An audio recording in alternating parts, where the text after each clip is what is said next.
Okay, welcome, Lisa Marie Gawthorne. Thank you. So I'm here today. If anyone doesn't know, I'm one of the co-founders and managing directors of Bravura Foods. My business partner, Carl Morris, is sat in the back of the audience there, who I run the business with. We've got 2 stands at the show if anyone wants to come and see us. We're at Y11 and Y12. But I'm here today to talk about the vegan consumer, which is a hot topic on everybody's lips, and what we can do as retailers to boost our in-store plant-based sales as well. So I'm going to kick off by looking at the amazing market growth that we've been seeing in the vegan marketplace. And the first thing that I want to mention is that there's some controversy over whether veganism is actually a fad.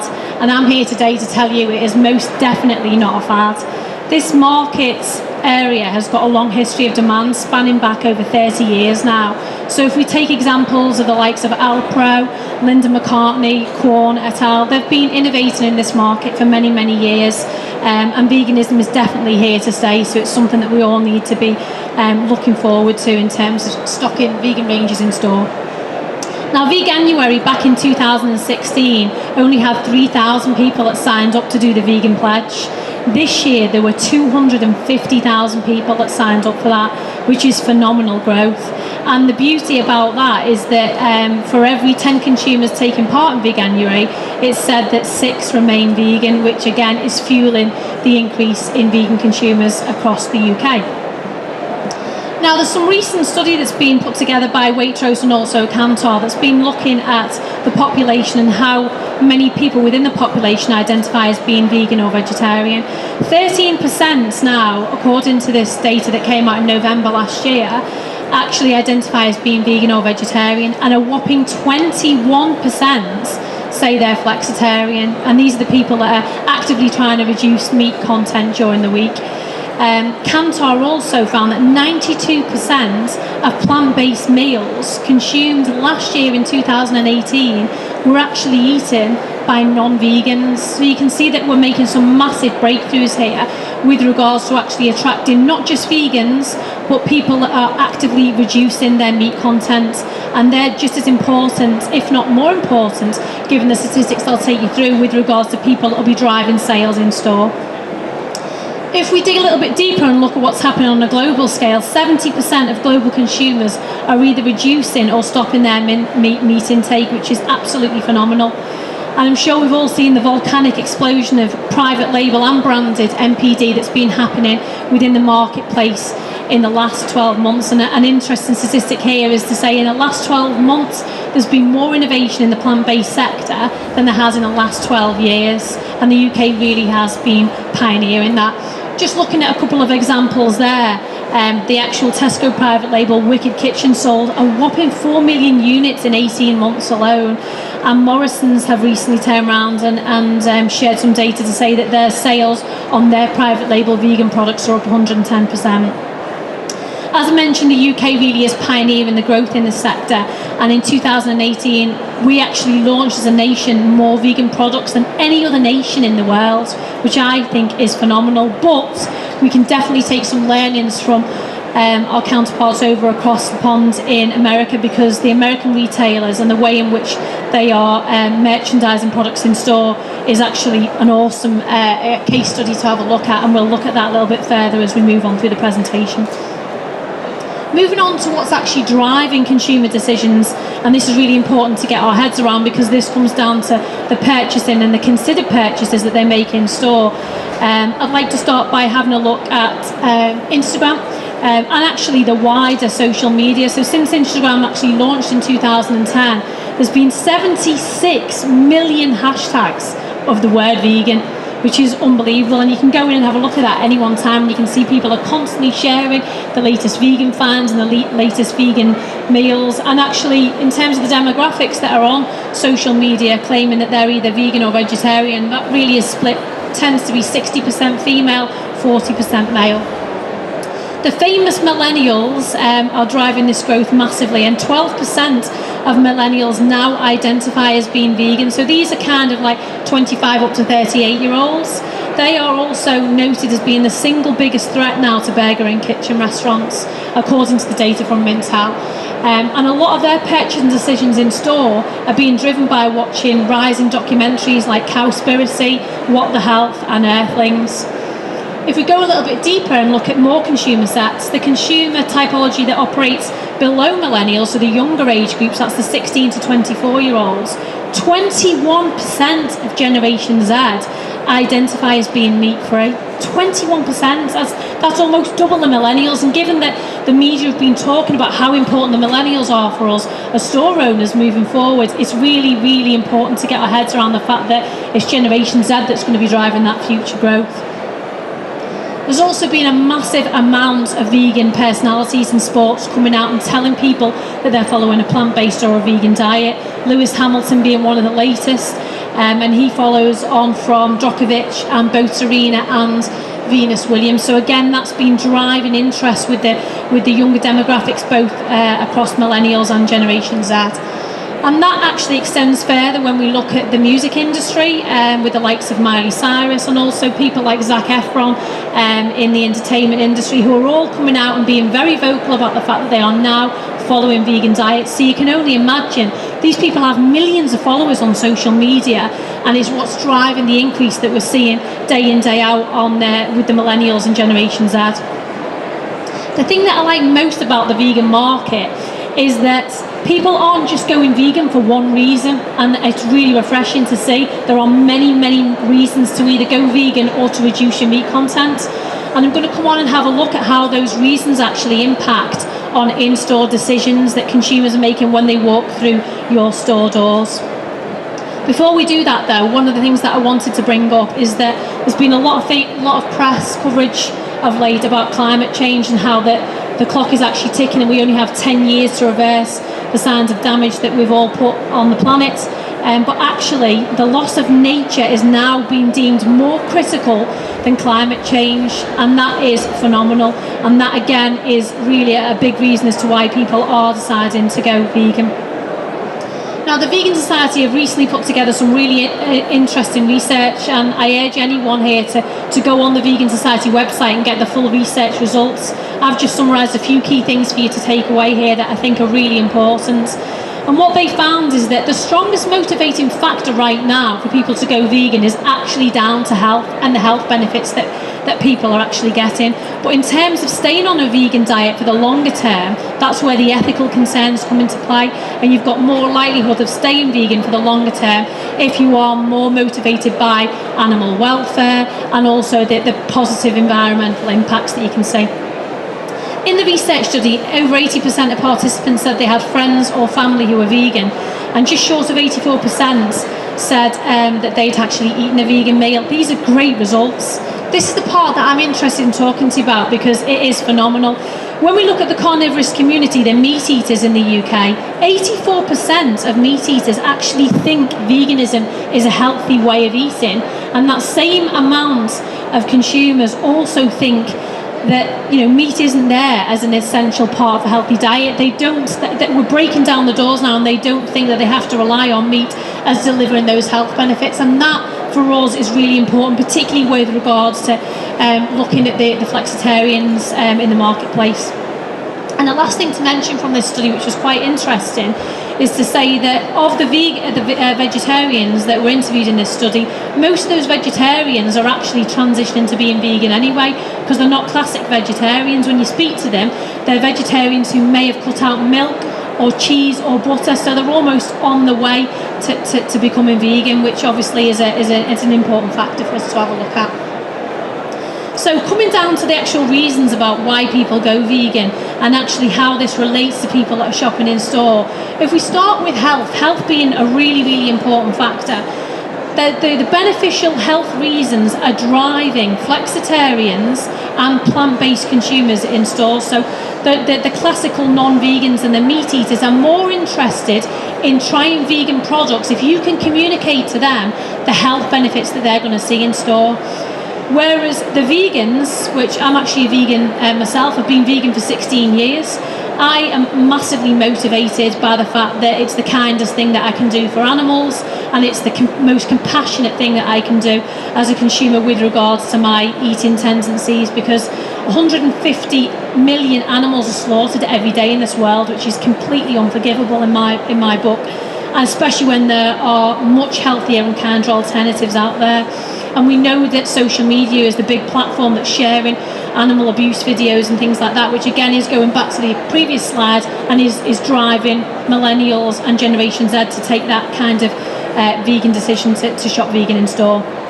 But the beauty about this is that there isn't just one reason. Moving on to the other area, a vegan diet is great for the planet, it's great for wildlife, and it's great for the rainforest. Given that livestock actually takes up 30% of the entire surface of our lands, it's causing soil erosion, the methane from all the farms are causing greenhouse gases. So basically, if you take yourself to a vegan world and you're operating on a vegan diet, you are no longer contributing to those damaging factors.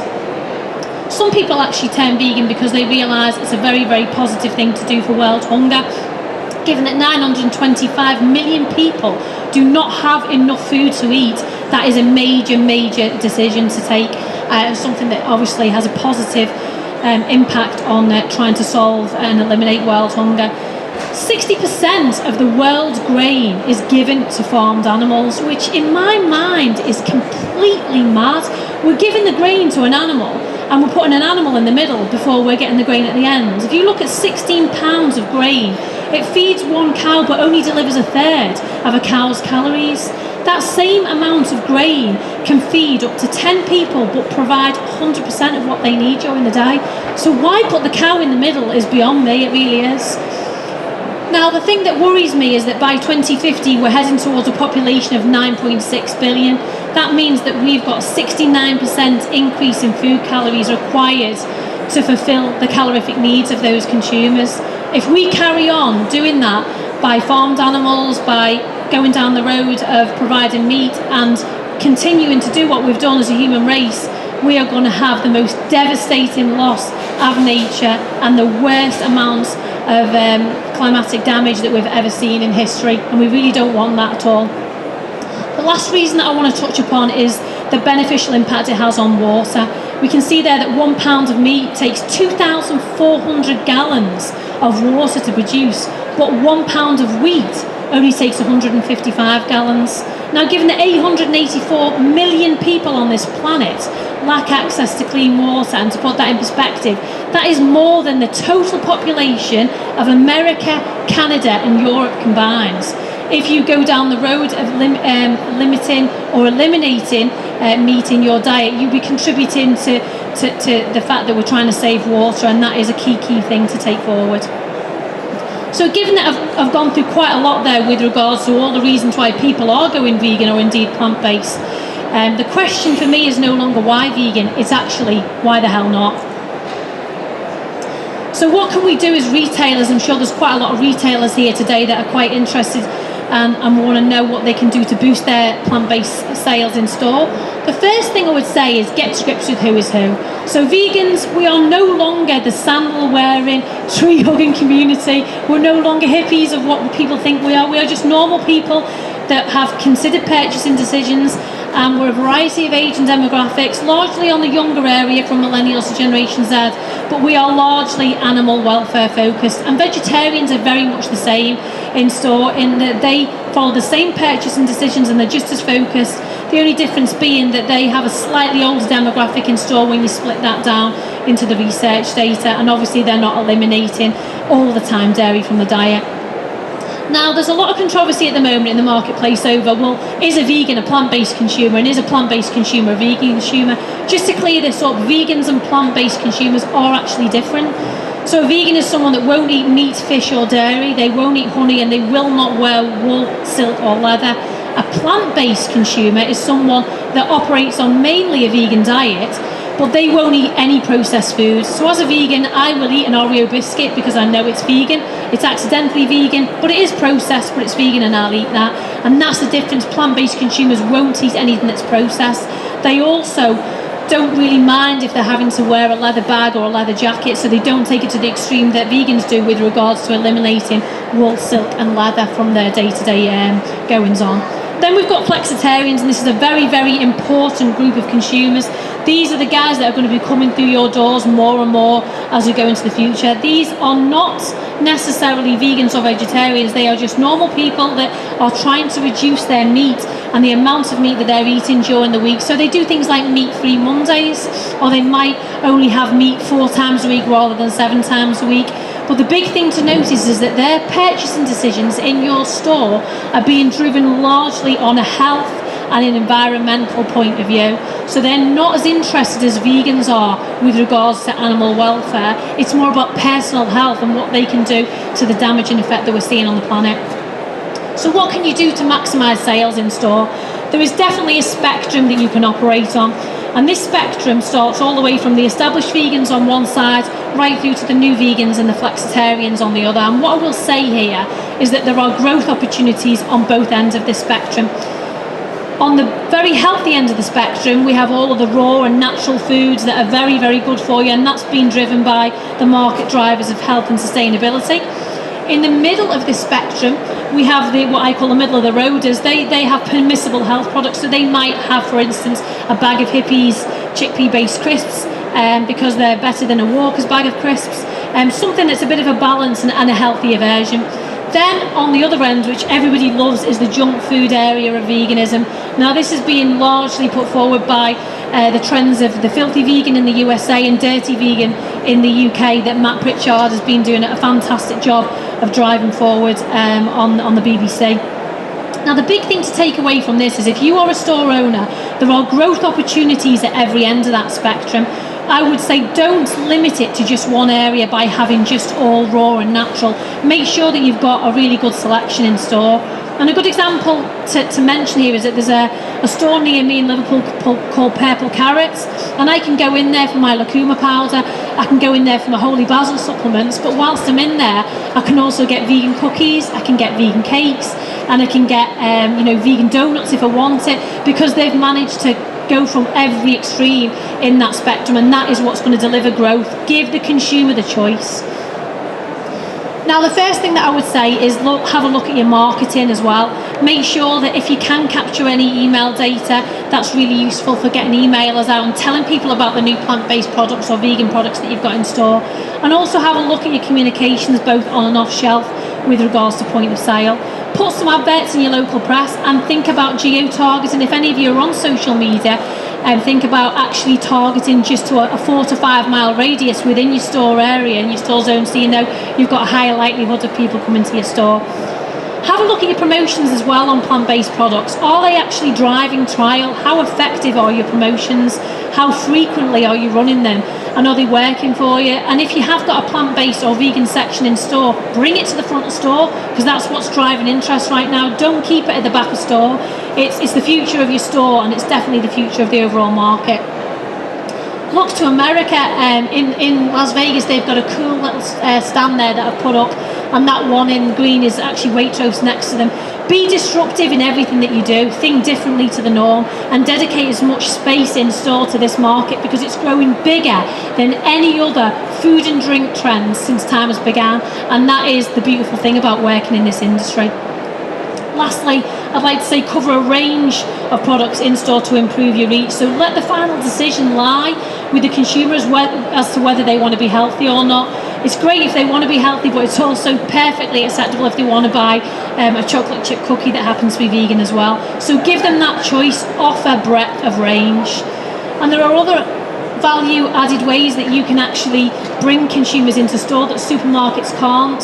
So the first thing is that remember that you guys are amazing with regards to your in-store experience. One of the reasons why I shop at health food stores is because I can go in and have really, really good conversations with the owners who understand what the latest thing is and who can tell me what the best herb is for stress. I can't go into Tesco and do that because they're barcode driven, and they're just a retailer that's interested in pushing a lot more volume through. So really bring that in and harness that as you move forward.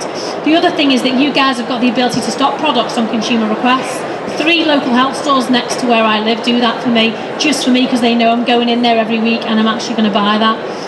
and look at additional services that you can potentially offer in store. Some of the nice ones that I've seen are book clubs, crystal healing, Reiki healing, vitamin testing, even Chai Chai, which is an organic and vegan supermarket in the UK. They've actually got half of their store which is a cafe and half which is a shop, and everything that you buy in their cafe you can make with the ingredients they buy in the store, and I think that's lovely.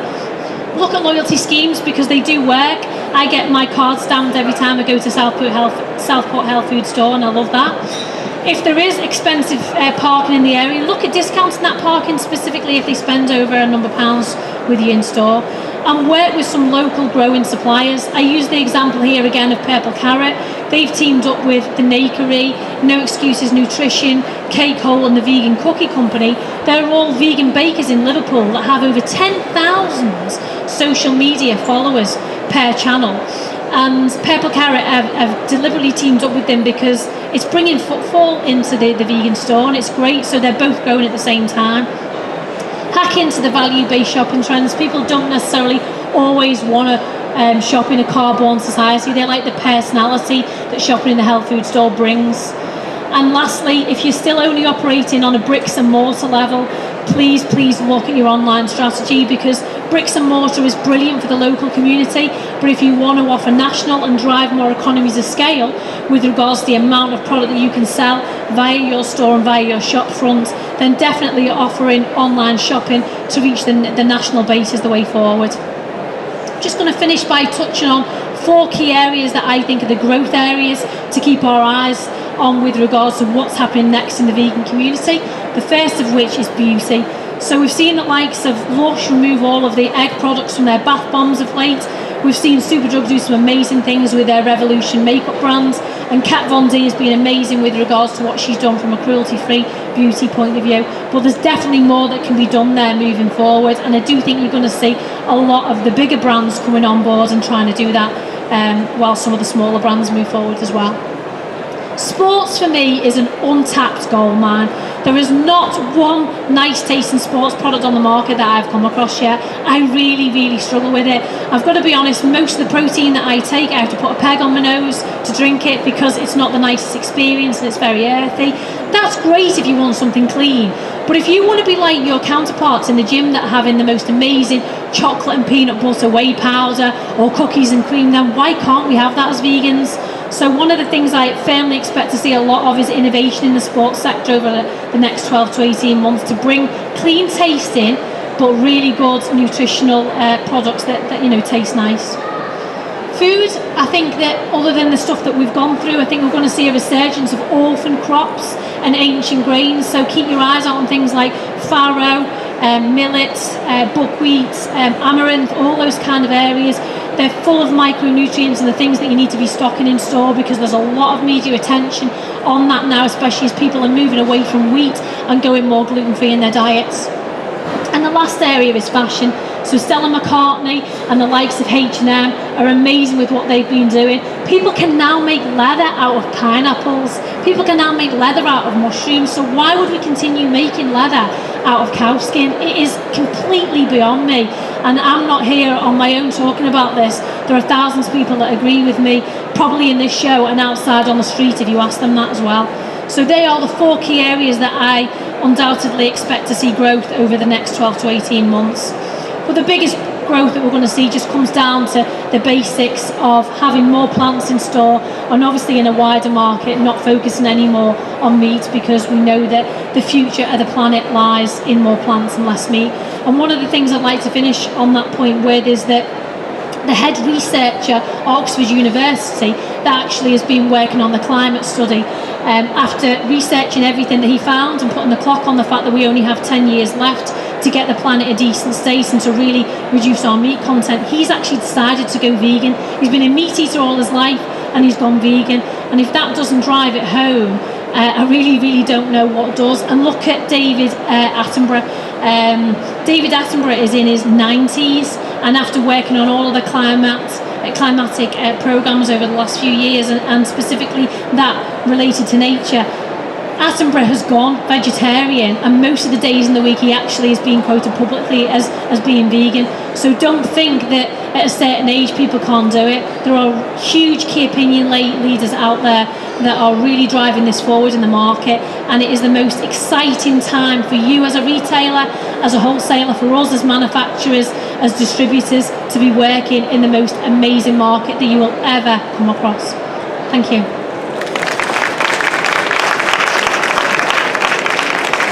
Well, you're certainly a very good example of veganism, because 16 years, you say. Yeah. So you started right at the beginning. What do you think?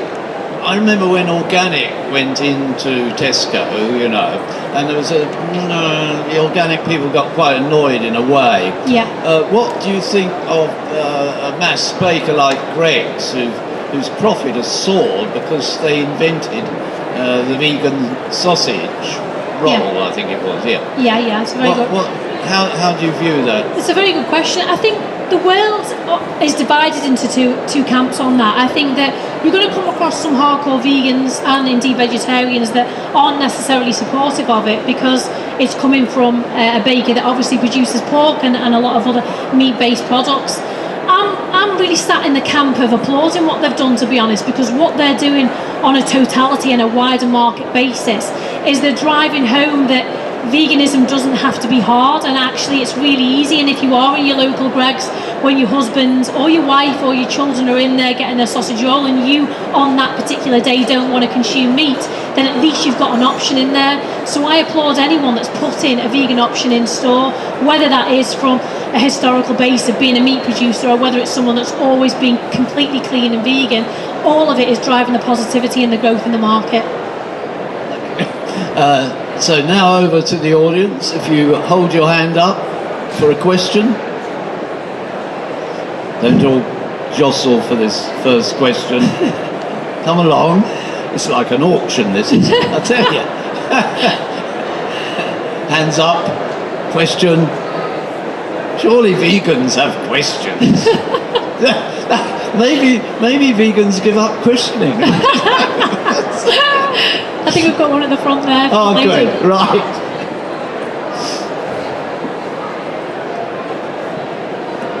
Just out of interest, as a vegan, do you eat organic food? A mixture really. So I don't necessarily denote everything as having to be organic, but I'd probably say if I had to put a percentage on it, 60% of what I eat is organic. But for me, when I'm in a store, the key thing and the big pillar with regards to my purchasing decision, it has to be vegan. And then obviously it's nice if you can go down the further list of seeing what other things it's ticking. Is it GMO free? Is it anti-slavery? All the other great things that are coming out now, it's nice to tick them. But for me, my overriding decision is it just has to be vegan. Another question? He says. Very passive audience. It's probably because I've been talking non-stop for 25 minutes. Bamboozled everybody. I think you were very good. I've got another question. Excellent. My concern with being vegan is the worry about pesticides.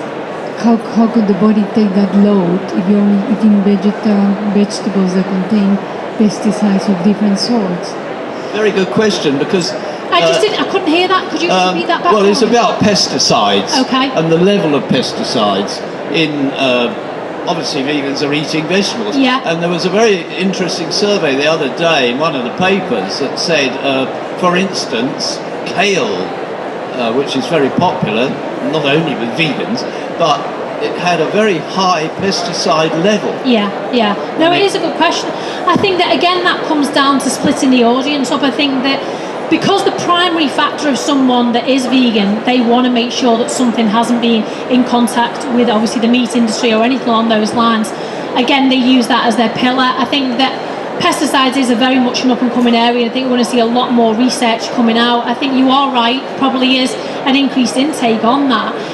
But again, that comes down to relating to the lady next to you with regards to how far you want to take it by going to the organic extremes as well, and shopping within the organic market. So again, that comes down to personal decision of whether you want to be, let's say, an organic vegan or just a general vegan.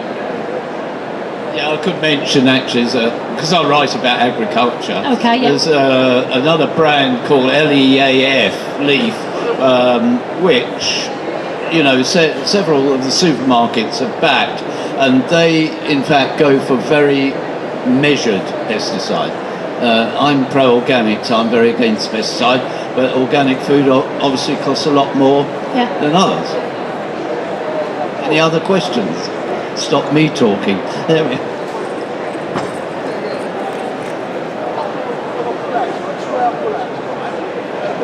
I would like to ask about transition meats, or your vegan meats. What is it?